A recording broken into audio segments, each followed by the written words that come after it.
às câmaras legislativas um novo regramento para a liberação dessas emendas, aquele regramento que eu falei que é para inglês ver, mas enfim, foi aprovado. Mas mesmo com a aprovação, Flávio Dino disse, olha, ok, liberados, mas desde que... E agora o governo federal está em campo oposto ao do ministro indicado por Lula para o STF, Rani? Aquilo que o Congresso estava julgando como jogo casado entre o governo e o Supremo Tribunal Federal, porque, resumindo, Ari, no fim de tudo isso, o que é que os parlamentares aqui veem? Que o governo federal precisa reassumir o controle de boa parte do orçamento, o que é até de direito do Poder Executivo. Mas como ganhou, né, esse aumento, turbinou as emendas parlamentares, né, em poucos anos, eles não querem perder esse direito. Então, por trás, aqui no Congresso, eles veem que o Poder Executivo jogou junto com o STF para que ele reassumisse o poder dessas emendas e tivesse o maior apoio aqui no Congresso Nacional, porque eles poderiam negociar mais. Porém, o governo ontem, em uma reação à decisão do ministro Flávio Dino, indicado por Lula, entrou com um recurso. A gente já havia antecipado ontem na minha coluna, ontem à tarde, assim que o jogo do poder agora terminou, que o governo entraria com um recurso no STF, e o líder do governo aqui no Congresso, Randolfo Rodrigues, disse que o governo e o STF, o governo e o Congresso quer que as emendas sejam executadas como aquele projeto de lei que foi aprovado aqui diz, sem plano de trabalho para emendas PIX, porque isso foi que irritou os parlamentares, é o mínimo, na minha opinião, mas isso irritou.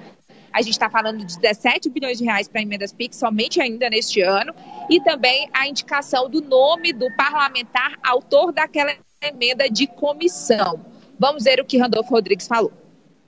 A Advocacia Geral da União está entrando ainda hoje com um embargo de declaração para que esses temas sejam esclarecidos por parte do Supremo Tribunal Federal nos termos da lei complementar. Uma medida para o governo, uma medida para o Brasil.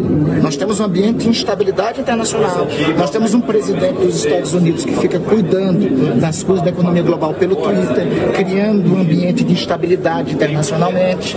Lamentavelmente nós temos esse cenário aí colocado. O Brasil tem que se proteger para isso. Então, que o governo está apresentando é uma proposta de esforço e sacrifício de todos os setores da sociedade para que o Brasil possa atravessar a maré, as tormentas, já que estamos falando de praia amanhã, para poder atravessar as tormentas e a maré instável que teremos no próximo ano.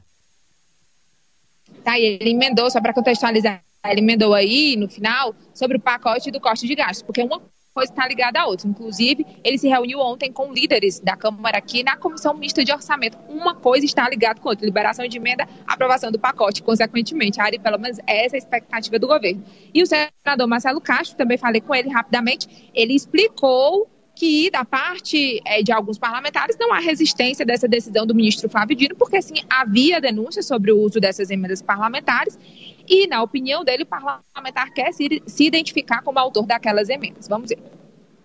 Mas o que nós aprovamos aqui no Congresso é que as emendas de comissão agora, diferentemente do que é até hoje, terá que ter uma indicação do líder. E isso fica muito evidente, digamos. O MDB tem uma cota para distribuir numa comissão qualquer lá do Senado. Aí o líder Eduardo Braga manda esse recurso para o Piauí. Quem mandou? O líder Eduardo Braga. Quantos senadores o MDB tem no Piauí? Só tem um, todo mundo sabe que é. Então, me parece que o Flávio Dino quer que conste lá o meu nome. Ótimo, isso aí nós estamos plenamente de acordo. Agora, esse embargo de declaração é para deixar realmente explícito, mais claro, para não ter nenhuma dúvida para quando for aplicar o recurso público, saber exatamente como é que deve ser aplicado. É a fala do senador Marcelo Castro, e eu queria que o professor Vila me explicasse o seguinte. O ministro Flávio Dino pôs essas condicionantes. O mínimo para dar transparência é um dinheiro que é de todos nós, que é o dinheiro das emendas, para ele não ser mal gasto, com gasto sem qualidade, só para irrigar lá colégio eleitoral, curral eleitoral dos políticos. E aí o Congresso fez ali um ensaio, né? Um ensaio de que esse regramento iria acontecer. E o Flávio Dino não se convenceu, professor? O que é que está vendo? Qual é o ruído aí? O senador Marcelo Castro foi muito claro e feliz quando disse o seguinte, olha, deu exemplo, uma emenda, uns recursos que ficam para o MDB, é bom dizer, dentro dessa distribuição de recursos, né, no orçamento, vem o nome do líder do MDB, mas se vai para o Piauí, foi solicitado pela bancada do Piauí, vai em nome do senador Marcelo Castro, tudo bem. É isso que está sendo solicitado. No caso dos deputados, idem, né? Identificar só, não há um questionamento do valor em si desses recursos, mas a identificação, se nem isso é possível, cria uma situação de suspeição de que há algo de estranho ali, além do que algumas outras suspeitas sempre aparecem nessas liberações de recursos.